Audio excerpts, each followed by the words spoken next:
Lindsay, I know you spoke to Brandon Staley. What'd you hear from him?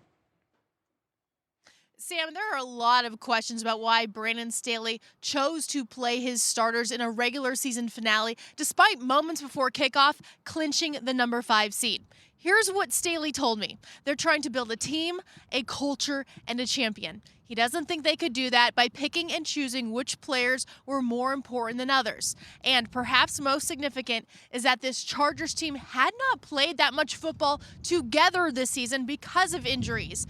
Mike Williams and Keenan Allen only played 4 complete games together, 23% of the snaps because of earlier injuries they dealt with. And defensively, safety Derwin James had been sidelined 3 of the previous 4 games because of injuries, and Joey Bosa had played only 1 game since returning from a 12-week stay on injured reserve. So for the Chargers to sit key players and expect to go into the playoffs and play at a high level, for Staley, that did not seem like the best option, but he did emphasize multiple times that none of these were easy decisions.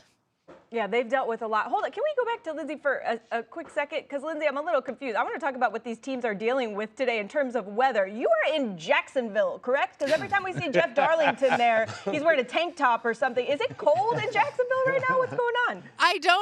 I do not understand. Whenever you guys show me Jeff Darlington in Jacksonville, he is sweating, and I am telling you, my fingers are purple, but I refuse to be the girl who puts gloves on in Florida. I will not do it. It's not warm.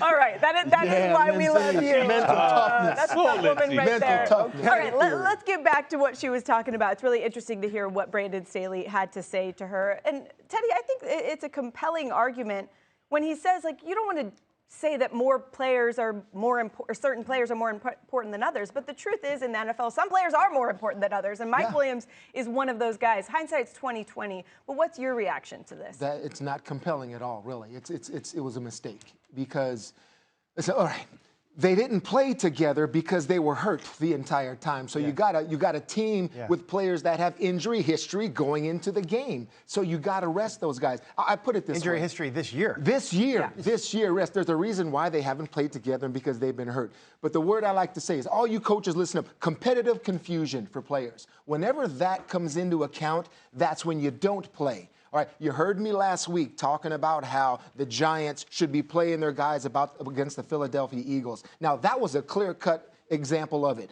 The Eagles wanted the number 1 seed. They were going to play, so that gives you an opportunity to be in a competitive situation. The Chargers have made the playoffs. They're playing against the Broncos. The Broncos, in between plays, those players are wishing them luck for the postseason. All right, they're asking each other, what are you guys doing in the offseason? So you don't know the tempo that they're going with, or your motivation of your own players. From a head coach, I've never been a head coach, but from that perspective, that's what players are thinking. All right, I don't need to be playing in this. I should be resting for next week. Yeah, like when I think of this coach, I'm sorry, I just think of like the saying that coaches have a high tolerance for players' pain. To me, it just takes me right back to week 3. Week 2, Justin Herbert, franchise quarterback, okay? Franchise quarterback, separates his ribs, has fractures, has all this stuff in his ribs. He should not play week 3. He says, Coach, I want to play. He's like, all right, I'm going to let you play. They lose that game 38-10. Who's finishing the game? Who's in the game in the 4th quarter? Your franchise quarterback. You know how many head coaches would love to have a franchise quarterback? Okay, why don't you treat this guy like the franchise quarterback? I think this is a huge fail. I think that this is youth showing up for this head coach, and I think somewhere in his career he'll look back and be like, man, 2022 I had a really good team, and I mismanaged that. I mismanaged their injuries. Mike Williams being out there is so important for this team. He even said it. He said, well, I really think it's important that they're out there together. Yeah, no kidding. You want them out there together week 18, or you want them out there for the next 3 weeks in the playoffs? That's the chemistry. You don't know if a guy's going to get hurt, but like Teddy, you're saying, like when you're banged up all year, when this is a hard year, you're dealing with something all the time. This was a fail. And last year there were fails. Like you count all these little fails, they could add up. If they don't win today, that's a problem for him and his job security. Yeah, and you mentioned some of those fails, the way they handled that Raider game last year, where their team clearly should have been in the playoffs. Going for it in your own 18-yard line on 4th down. The list is long, and that's why I don't think the Chargers fan base trusts their coach.